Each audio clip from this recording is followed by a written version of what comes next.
Salut à tous, aujourd'hui on va parler U23. Je me suis amusé à calculer les moyennes des L15 par division pour connaître un petit peu, à peu près bien sûr, dans quelle division tel ou tel poste comporte le plus de qualité.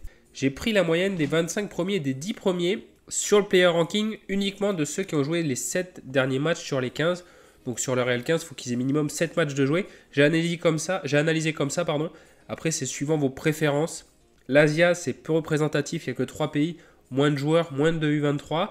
La Challenger et l'America même, c'est un peu le contraire. Il y a pas mal de jeunes talents et je pense que c'est des divisions où ils mettent aussi en avant les jeunes talents, notamment en Argentine. Et en Challenger, c'est pareil, aux Pays-Bas par exemple, en Belgique, etc. Il y a pas mal de pays où ils mettent en avant les jeunes. Donc voilà, vous l'avez compris, ça reste approximatif, mais ça donne quand même une bonne idée globale de la qualité des U23 dans l'ensemble, suivant les divisions. Je te conseille par contre de prendre un joueur dans chaque division, comme ça à droite à gauche. Le mieux c'est de se fixer une division pour qu'ils jouent tous en même temps. Je vous mets à l'écran le nombre de joueurs sur lesquels j'ai fait mes calculs. Donc comme je vous ai dit, j'ai pris les joueurs qui ont joué les 7 derniers matchs minimum sur 15.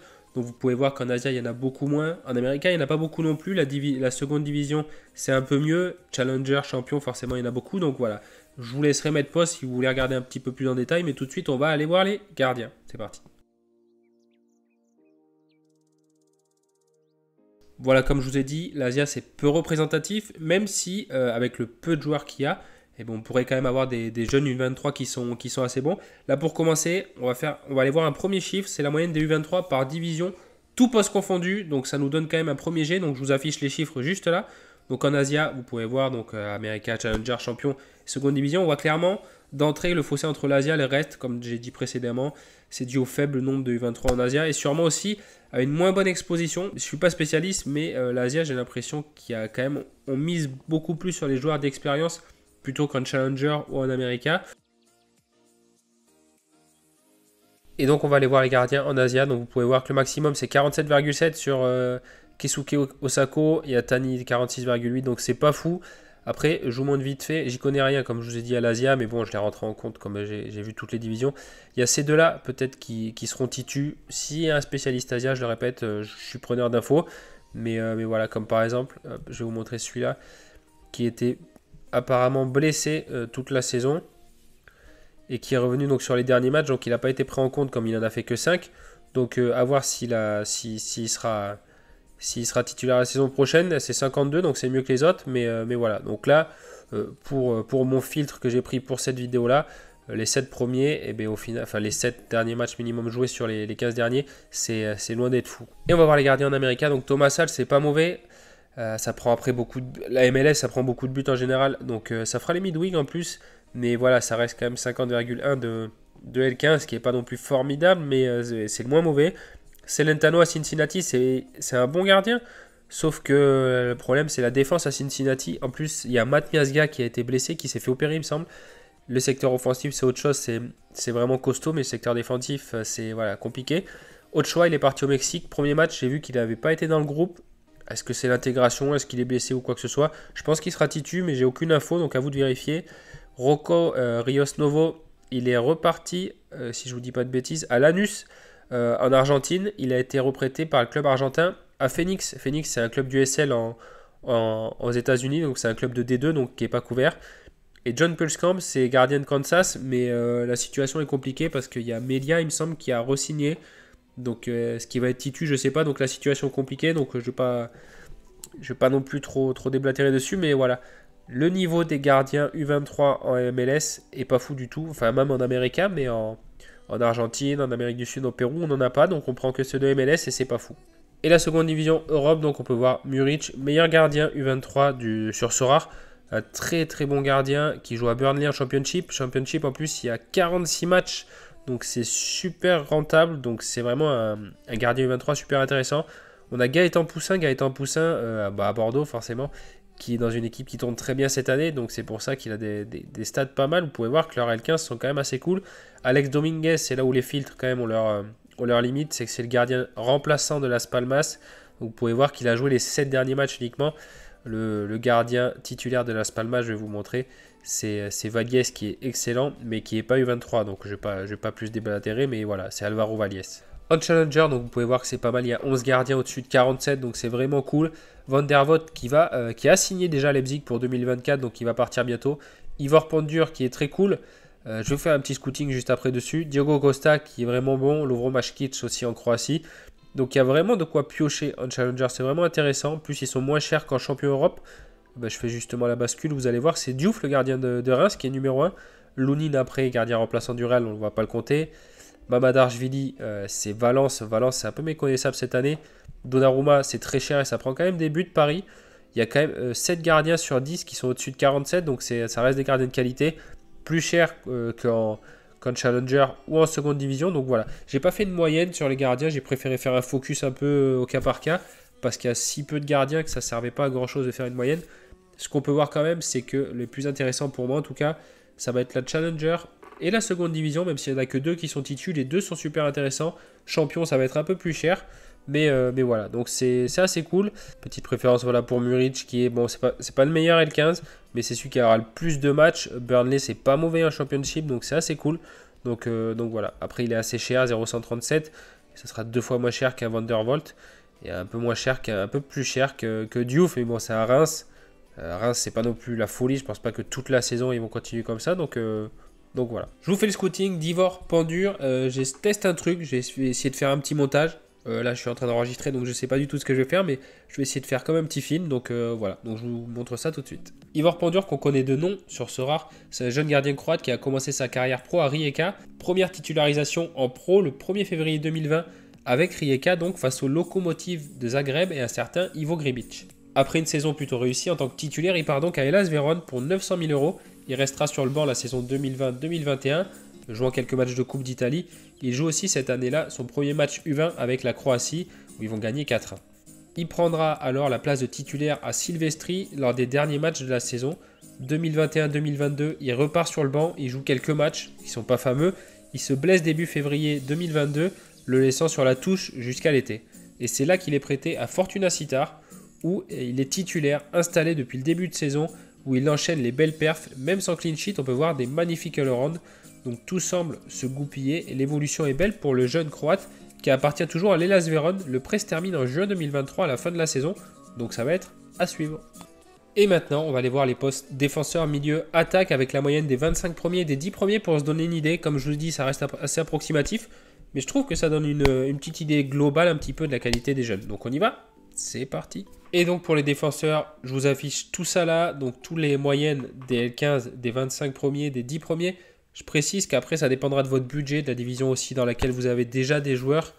Mais là où vraiment je trouve que c'est intéressant, là, ces chiffres que vous voyez à l'écran, c'est la qualité des défenseurs U23 en seconde division. Bien sûr, il y a de nombreux jeunes dans la seconde division, mais on verra plus tard que ce n'est pas le cas pour tous les postes. Donc je trouve que c'est intéressant. Voilà, la seconde division, c'est assez cool. Il y a Formos Mendy, par exemple. Je vais vous montrer un petit peu. Tac, on va aller en seconde division direct voir les défenseurs. Formos Mendy, qui est quand même assez cool. Il y a Jordan Beyer aussi. Patrick Pfeiffer, je vous fais le scouting sur lui juste après.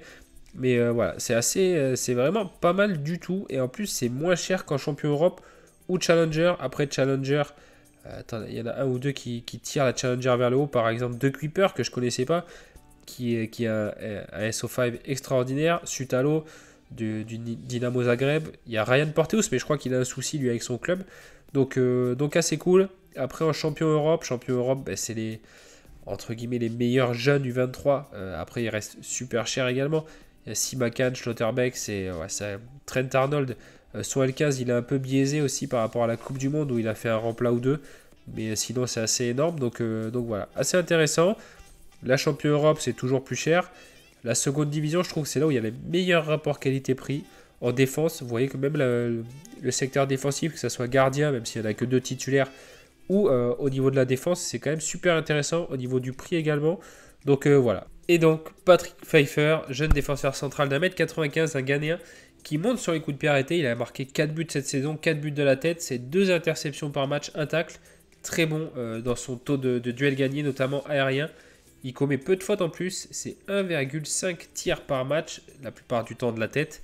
C'est vraiment un titulaire de base à Darmstadt, qui est premier de Bundesliga, avec la meilleure défense, 15 buts encaissés sur 17 matchs. Aucune défaite cette saison. C'est vraiment un joueur qui a une bonne densité. Je vous montre sa heatmap juste là. Il est au club depuis 2019-2020. Titulaire installé la saison d'après. Il commence vraiment l'année fort en plus et il sait bien se servir de ses deux pieds, donc contrat jusqu'à l'été prochain. Donc vraiment un joueur super intéressant à suivre. Et on passe au milieu, donc je vous mets les chiffres à l'écran, donc les 25 premiers, les 10 premiers, leur moyenne. Ça change par rapport à la défense, on voit la qualité globale des jeunes en américain malgré 2 fois moins de jeunes dans cette division-là. Ça met vraiment en avant le jeune vivier de talent, les futurs cracks dont une bonne proportion finiront sûrement en Europe. La Challenger reste devant, comme d'hab avec de nombreux pays dont beaucoup privilégient les jeunes. Donc c'est voilà, c'est assez logique. Et je vous mets en scouting, c'est William Balikwacha, c'est le frère à Michel, à pas confondre. William Balikwacha, pas Michel, son frère William, belge de 23 ans, qui sera plus 23 cet été. En regardant sa hitmap, on voit vraiment qu'il joue milieu droit et qu'il est capable de jouer ailier droit, même d'être plus défensif. C'est un joueur très bon et très complet. 2 tacles, 2 interceptions par match en moyenne. Au niveau des dribbles, et même techniquement, c'est très fort. 2 assists et 3 buts uniquement cette saison, c'est pas fou. Mais il est titulaire indiscutable et capable de faire des très bons all-around. C'est un tir par match de moyenne aussi. Il est passé par le Cercle de Bruges, prêté par le Standard, qu'il avait reprêté à Maastricht. En 2020, il est revenu au Standard. Timidement, il prend quelques minutes de jeu en 2021. Il navigue entre les jeunes et les blessures pour prendre enfin une place de titulaire cette saison. Vraiment très talentueux et très apprécié. J'espère que sa carrière sera belle. Et on passe à l'attaque. Je vous mets les chiffres à l'écran. L'Asia, bon, comme d'hab, on a compris. J'aimerais bien que si quelqu'un connaît bien l'Asia par rapport au U23, j'aimerais bien qu'il m'explique la place des jeunes dans le championnat, dans les championnats asiatiques. Les meilleurs L15, ils sont en champion et challenger, assez représentatifs forcément du niveau supérieur de l'Europe. Même si, comme je le répète, il y a beaucoup plus d'équipes. L'América un peu en dessous, mais on voit quand même qu'il y a pas mal de jeunes talents qui vont exploser et qui ont la place de pouvoir se développer. Donc voilà, c'est intéressant comme moyenne aussi. Et donc on parle souvent des défenseurs à Philadelphie. Là j'avais envie de vous parler d'un attaquant, c'est Julien Carranza que je trouve super intéressant. C'est un attaquant porté sur la droite, titulaire indiscutable dans une très belle équipe. 15 buts et 7 passes décisives la saison dernière. Capable de faire en plus un peu de all-around. Il fait 3 tirs par match et tire aussi certains penalties. Il a été formé à Banfield dans son pays en Argentine. Miami l'achète 5,4 millions d'euros, c'est une très belle somme en 2019. En juillet 2019, il est prêté à Banfield pour la fin de saison. C'est assez compliqué derrière à Miami où il joue 2 saisons. Il est prêté à Philadelphie en décembre 2021 où il fait une très belle saison. Et donc Philadelphie l'achète cet été pour 455 000 $. En conclusion, on peut voir que la deuxième division, c'est intéressant pour le côté défensif. Les gardiens, il n'y en a pas beaucoup, je ne vais pas revenir dessus. La défense, je trouve ça super intéressant. Niveau rapport qualité-prix, ils sont pas chers, ils sont très forts. Après, au milieu, on voit que niveau de l'américain, on est quand même pas mal. Il y a beaucoup de jeunes talents d'américain qui vont partir, qui sont convoités par l'Europe. On en parlait avec Thibaut dans la vidéo que je vous mets juste là. Donc ça peut être super intéressant. La Challenger, ça reste un laboratoire. Comme on peut voir, par exemple, je prends des exemples, Belgique, Pays-Bas, qui mettent en avant vachement des jeunes joueurs, des jeunes super joueurs même. On peut voir que ça va des fois aussi dans le top 5 européen. Par exemple, j'ai l'exemple de Cody Gakpo qui est parti à Liverpool il y a quelques semaines. En attaque, Challenger champion, bien en tête forcément. La champion, le problème c'est qu'on va prendre double peine avec la division la plus chère, forcément la champion Europe. Et en plus U23, donc on va payer vraiment très cher les U23. Mais voilà, ça reste quand même là où il y a le plus de qualité. Je vous le cache pas, pour avoir une team U23 compétitive, ça coûte assez cher. Je vous ferai une vidéo si vous voulez sur le sujet pour savoir quel budget il faut à peu près pour aller parfait. Mais voilà. Voilà, j'espère que ça vous a plu. Je vous remercie d'avoir regardé cette vidéo et je vous dis à très vite. Salut.